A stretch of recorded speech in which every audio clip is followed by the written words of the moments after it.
Woman telling her story, come on, from the heart of the mystery, dispelling years of violence.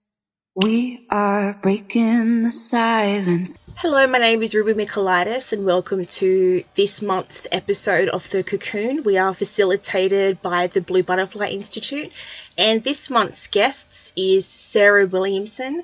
She is a female rights advocate and a public speaker and the founder and coordinator of the What Are You Wearing campaign and organisation that is dedicated to supporting and making changes in police and government programs towards victim blaming. Please give her a lovely welcome. Hi, Sarah. Thank you so much for being our guest for this episode. How are you doing today? Yeah, I'm good. Thanks for having me. Beautiful. Thank you. So can you tell us a little bit about your organization and your campaign and what it means to you? Yeah, so I'm the founder and CEO of What Were You Wearing Australia, which is a not-for-profit organisation fighting to end sexual violence.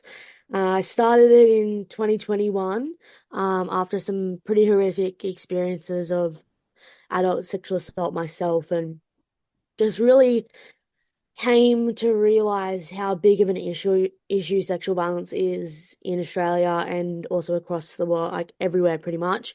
And also really realised how bad victim blaming specifically is and how that's been a thing for forever. But, it's not gotten better. It's, in my opinion, only getting worse. Started it in 2021.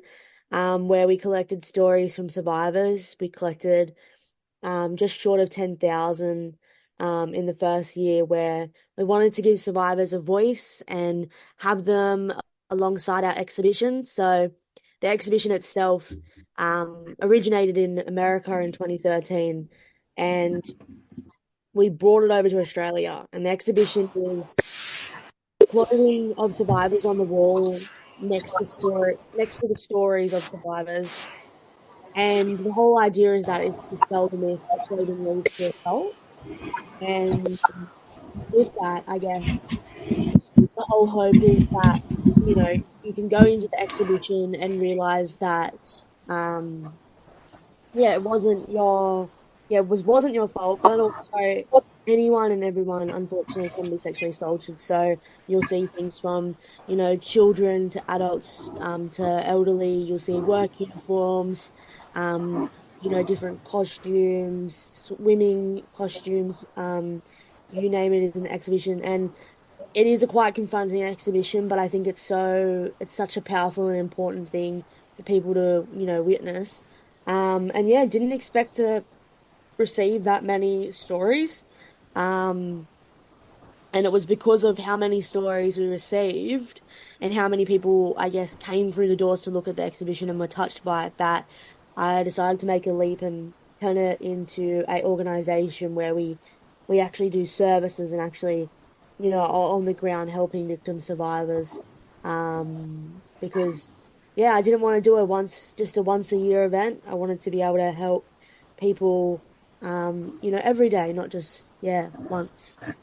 Yeah, that's a beautiful response. And I definitely feel that you've achieved that feeling of validation from those exhibitions. So I discovered you at the rally in Sydney for the domestic violence emergency rally, which was so mesmerizing, by the way. The support was unanimous. It was so beautiful to see heaps of people there.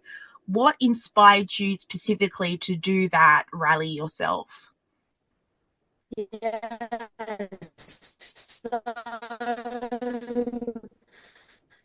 The rallies, first off, I did not expect, everywhere in Australia was quite, we were quite honoured, and it was such an amazing thing. The rallies came from quite a few different things.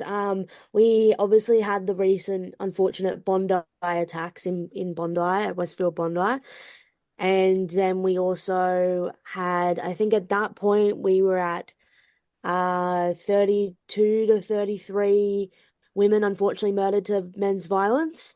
And it was a mix of those two things, plus knowing myself and the other people who were helping that, domestic, family, and sexual violence is happening at rapid rates, and it's not getting any lower each year. It's only rising in terms of statistics. And yeah, we wanted to do a very quick snap action of a rally in most locations across the country. So within 10 to 12 days, we organized these rallies.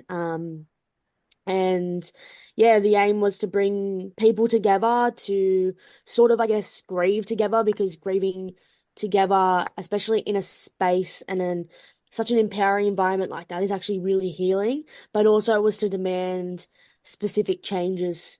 And yeah, by doing that, I think it was so healing and amazing to see, you know, thousands and thousands of people in all these different locations, even rural and regional areas that, these people I was working with only thought they would get 50 to 100 people. We're getting up to thousands of people that have just dropped whatever they were doing that weekend to come and stand with women and gender diverse people across the country, to, yeah, essentially say no more.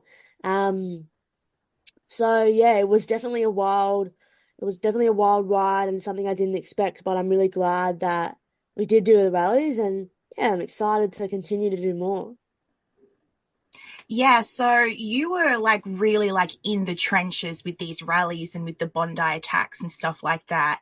And we obviously have had these rallies before, but never as severe. And I've never seen people who were as frustrated as they were at these rallies.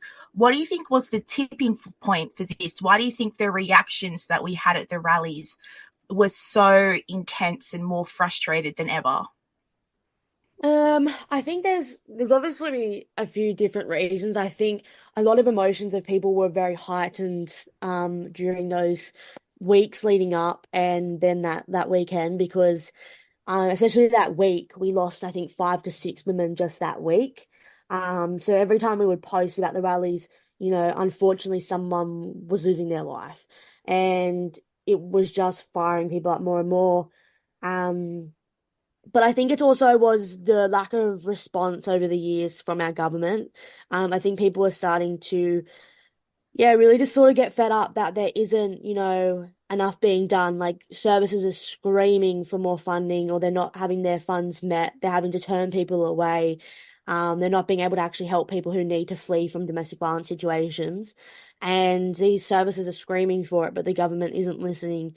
And I think that people are getting quite frustrated by that lack of, yeah, support by the people who have the opportunity to support us. But then I also think it was about 2 years or so since March for Justice. It was 2 years now since the Roe v. Wade protest, and I think there hasn't been a big movement like that in the past few years, and people were just waiting for something to happen. There's always like little rallies and vigils happening in all different areas every now and then, but I think having that collective, the whole country, no matter where you are in the country, you can, you should be able to find a rally close to you. And we're all doing it together as a country was really what brought it in. But yeah, people were very angry and very frustrated. And I think I was myself too. And I think that's fair. And I know that a lot of people still are now. And that's why we've started organizing more rallies. So yeah, we're organizing more rallies for the end of July this time. But we're hoping that, yeah, hopefully it's not going to be like a wave where people care about it for, that month or that week. And then, it's not for another few years that wave comes back. And that's what we've seen, over the past decades. Hopefully we're able to just get the same amount of numbers and really prove that, yeah, we need things like this happening quite often. Yeah. And also what really touched me was you speak a lot about like how your organization and stuff really like impacts victim blaming. What does that look like for you? Because that's a very like pinned term when it comes to social rights, particularly with assault. And I guess for our viewers who might not necessarily know what that means, like what does victim blaming mean in terms of like what does victim blaming mean to you with assault? Yeah, so Victim blaming to me means where you're the victim of some crime, and instead of you getting support or being perceived as the victim, it's sort of being turned on you as in you did the wrong thing or that you caused what happened. You're being blamed for the crime that happened to you. And I think it's where the name of the organization came from, what were you wearing, is because it is a victim blaming question that so many survivors of sexual violence are quite often asked is what were you wearing, to blame the clothes, to blame potentially that they were like not wearing many clothes or the clothing was revealing that was their fault, which we know is never the case. No matter what you're wearing, it's never your fault. It's always the perpetrator's fault. And I think, yeah, victim blaming is something that's not spoken about or educated enough in schools, in honestly all settings. Um, it's great we have, now consent education and healthy relationships education, but we also need to be educating people how not to victim blame and also educating our first responders. I'm very passionate about this, our police specifically, how to not victim blame. We understand that obviously there's questions that need to be asked of victims, but there's definitely ways to ask the questions that you need to ask without being victim blamed. And I think that having training about victim blaming and understanding the complexities to it. So, actually understanding what it is, how it can affect a victim, and how if you do victim blame someone, how that can put that victim into years, potentially lifelong, just struggles of having to heal more and more. It's not just the crime they're healing from now, it's also the victim blaming they're healing from, because it's the constant battle of thinking, oh, well, that happened to me because it is my fault, or because I didn't leave early, or because, you know, such and such. I let, that person at the bar buy me a drink, or I didn't cover my drink, or whatnot. And I think that a lot of the time when I speak to victim survivors, um, who have sort of healed, they've healed from potentially what's happened to them, but they haven't healed from the responses and the victim blaming that they receive from family members or our institutions like police. Yeah, exactly. And I think like what you've mentioned with victim blaming, in that it's such a broad term as well. Like victim blaming, covers sexual assault, domestic violence, even, bullying as well. Like this whole idea of pushing the blame onto the victim itself rather than holding the perpetrator accountable. And with your regards to first responders, what are your like hopes and plans of being able to collaborate with them for the future? Like, what would strategies for first responders look like to prevent victim blaming? Yeah, so we started a campaign, and we're hoping to launch a petition in the next few weeks where we're asking for mandatory trauma informed but also victim blaming training for first responders. So police, ambulance, nurses, doctors, mental health professionals.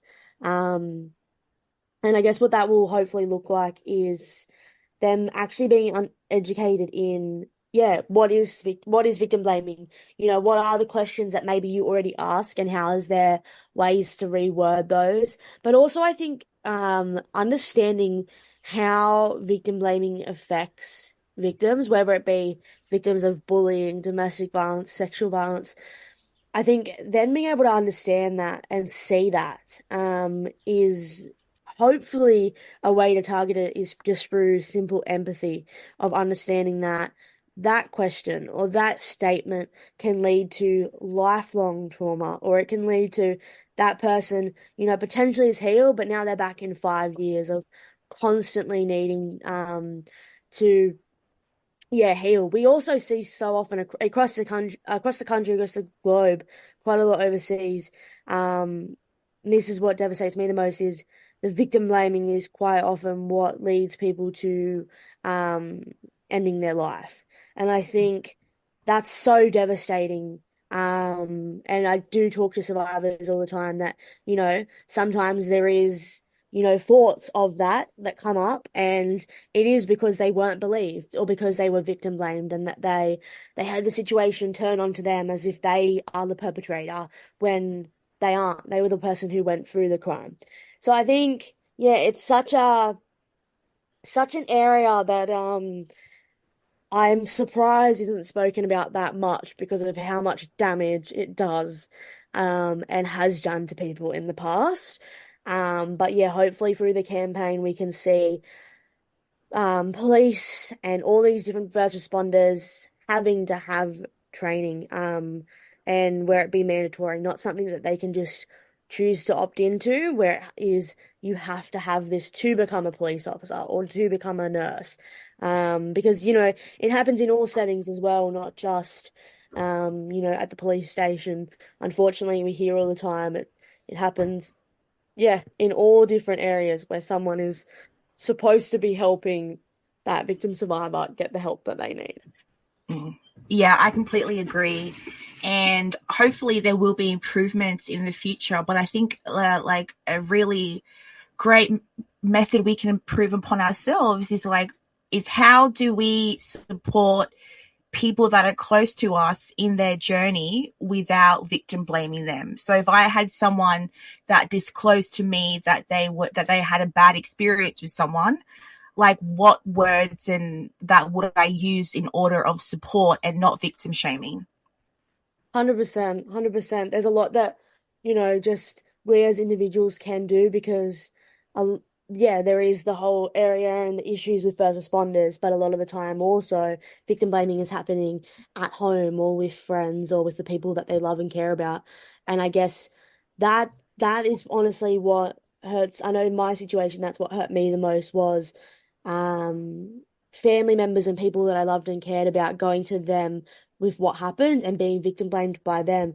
It's such a shock as well to hear from people that you love and care about so much that they would potentially blame you. And I think, yeah, there's a lot across the board of people that need to be educated in victim blaming, to be honest. Yeah, what words of support would we give them? So for example, what are some key phrases of victim blaming that should not be used? Obviously, like, what were you wearing? What time were you? Were you by yourself? Like, things like that. Are those kind of examples of victim blaming? Yeah, so I guess some examples are, yeah, what were you wearing? How much did you have to drink? Why did you let that person buy your drink?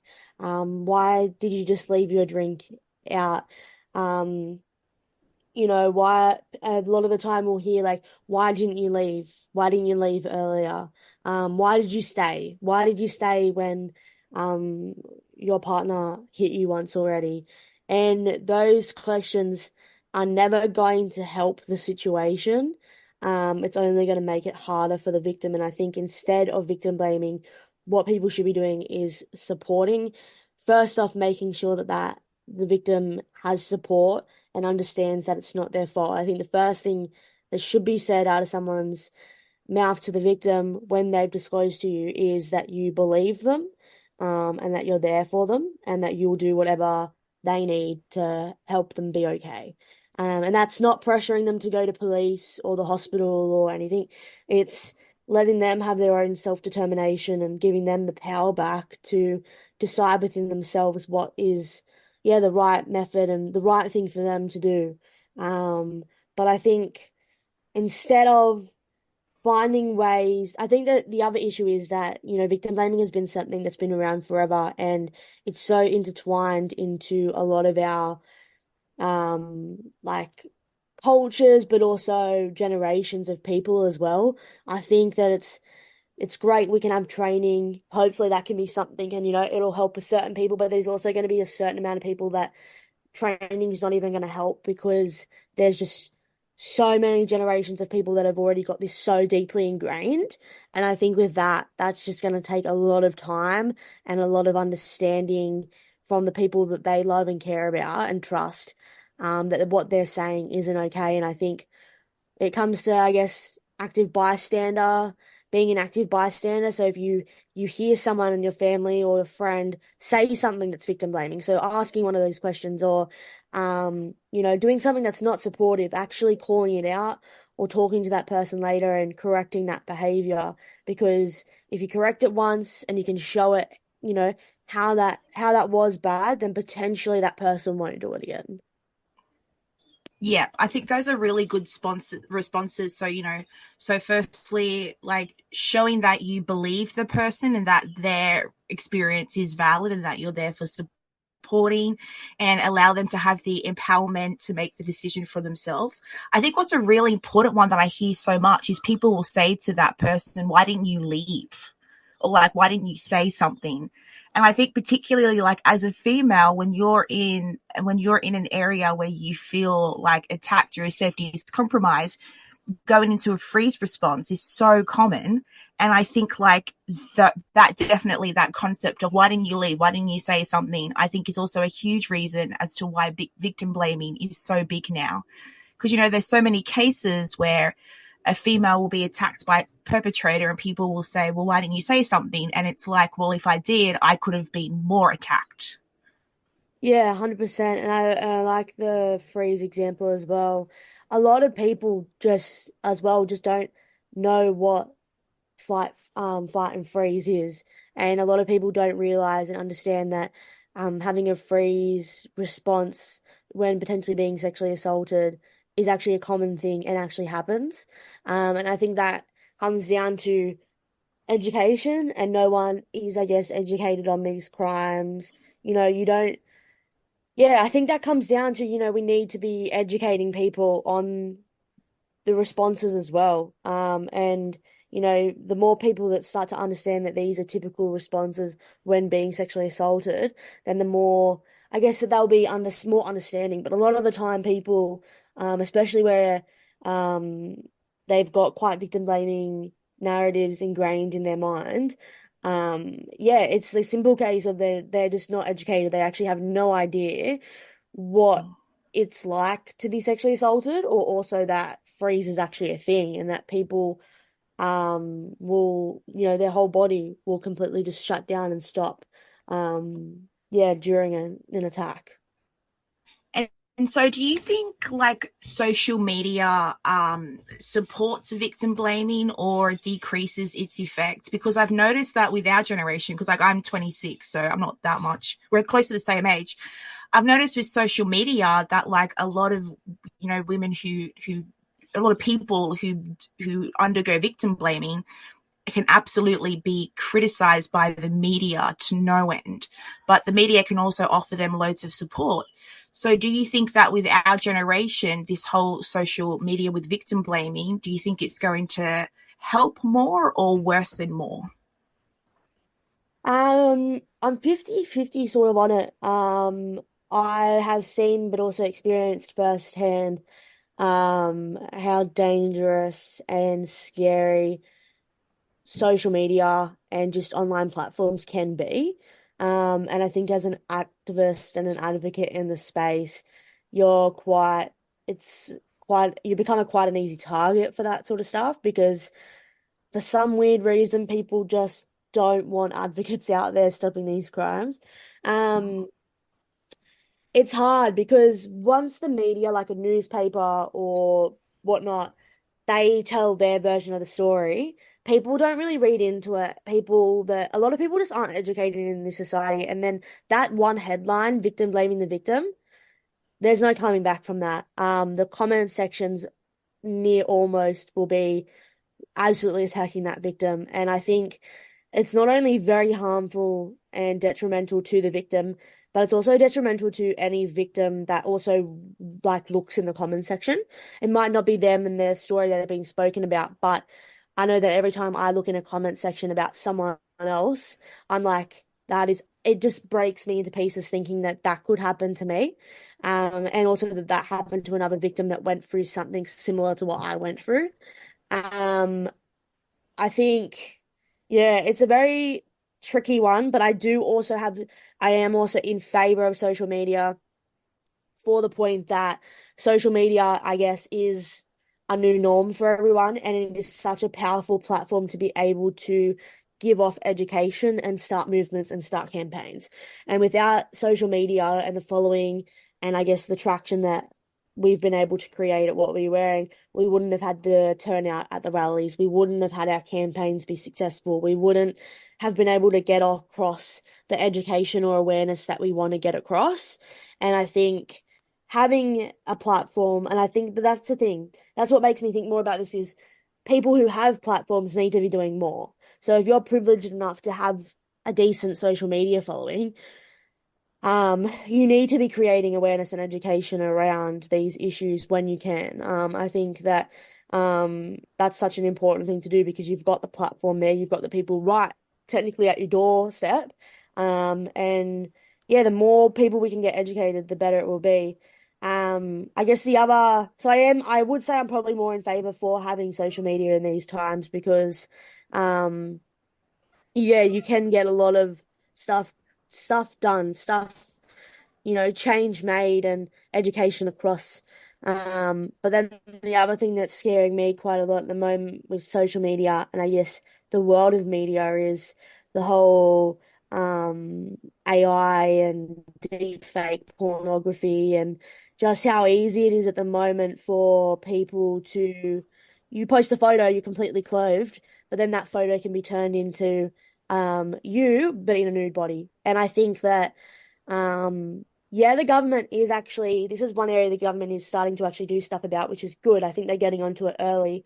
It's definitely obviously been a thing for a while, but not that bad. But I actually am quite worried that this will become such a big thing that happens, potentially in school kid ages in high school, where they find the person that they think is hot or their crush, and then they turn it into a photo like that.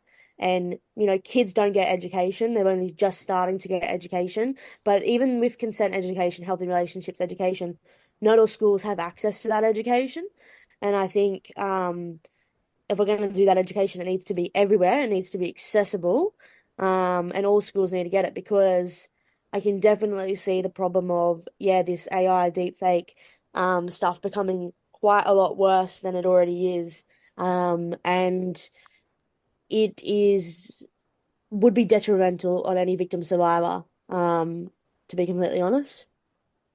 Yeah, exactly. And I think like that definitely brings back to the topic of victim blaming, that there'll still be victim blaming with deepfakes and AI, even if you didn't have a choice in your video, in your image being alterated. Like you have no control over what happens to those photos and stuff. And so I think like if there is, statistically there is that increase of character AI and deepfake and all of that. Do you reckon like that could change the narrative of victim blaming when there's so little control over what the victim can have regarding how someone distorts their images?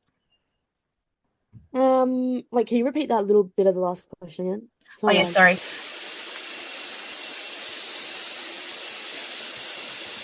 Yeah, so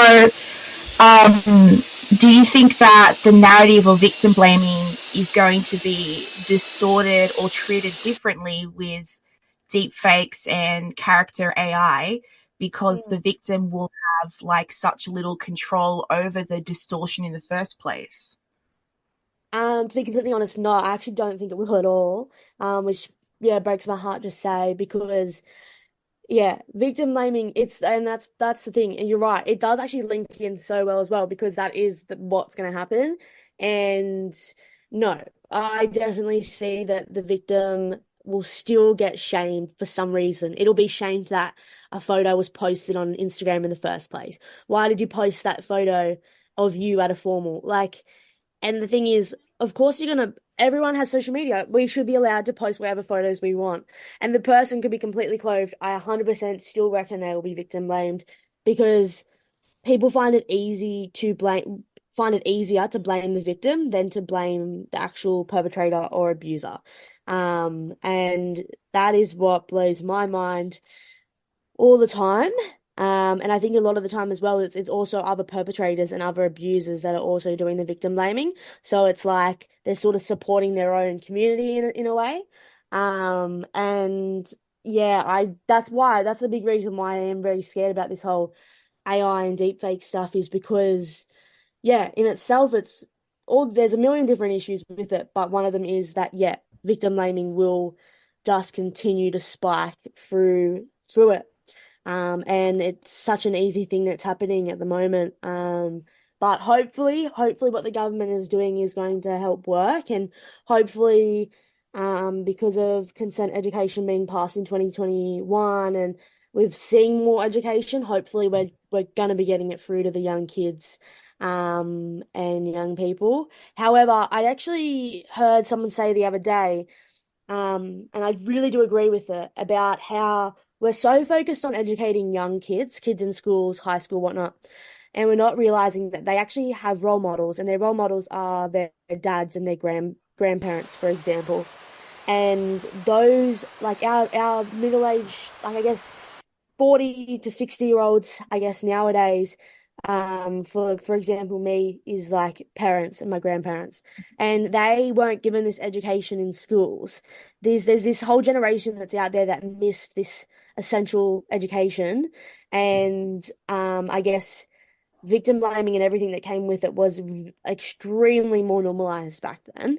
We were at a whole nother level than we are now. And I think that's what scares me the most is, yeah, there's still bad role models out there. There's still people out there that are so extremely uneducated. And we can educate people, our young people, as much as we want. But if they keep having role models that are displaying these victim blaming natures, we're never going to escape it. So I think there needs to be something. I haven't figured out what it is yet. Hope something comes out one day from somewhere. There needs to be something created to educate and change the narratives and I guess, the thoughts with our people who missed that education. So, our parents and our grandparents' generations. And yeah, I haven't really figured out what that is at the moment. I haven't found anything out there. But it's an area that definitely needs to be touched, because once they get the education and their mindset starts to become better and be changed, that's when they're going to be really good role models, for their young people. Yeah, I think that's a really interesting response. And I definitely feel like we will see that hopefully as we grow older. Just two more questions. What are your hopes and dreams for your organization in the future? Like, how are you planning to help grow, and what are you planning on doing with it throughout the years? Yeah, so I guess when I started the organization, I never actually, it wasn't like a thing where I'd been thinking for years that that's what I wanted to do. I've not really known what I was doing this whole time, so I'm definitely taking it day by day, week by week, and just seeing what happens. And I never actually imagined that it would be as successful as it has been, or I guess grown that big of a following, and that people actually care and people listen. So yeah, it's definitely been a bit of a crazy ride. Definitely focusing at the moment on doing more rallies just because of how bad men's violence is in this country, and I felt just so angry that just not enough is being done, and someone needs to do something. And I felt that, you know what, let's just do it. Let's get people together and let's do rallies, and let's do collective actions, and not just do it once every few years. Let's continue to do multiple a year. So that's where my sort of focus is at the moment. But I guess long term is we're wanting to just establish our services more so across all different areas, and particularly go into more regional and rural areas. But I'm Aboriginal myself, and obviously know that, Aboriginal and Torres Strait Islander people are disproportionately affected by domestic, family, and sexual violence. And that's an area where is always forgotten about or left to the side, and there isn't much out there when it comes to specific help for Aboriginal and Torres Strait Islander people in regards to sexual violence. And that's an area I definitely want to start helping quite a lot more across the country, is being able to provide that support to First Nations people, because it looks so different to what it is for non-Indigenous people. But yeah. Yeah, I think that's really beautiful as well. And I'm Indigenous as well. And I think like what you said, the response, and I think, Indigenous culture and its value of kinship and ties are so different that there needs to be a strategy and a program on how to cater to that community alone. Because, there 100%.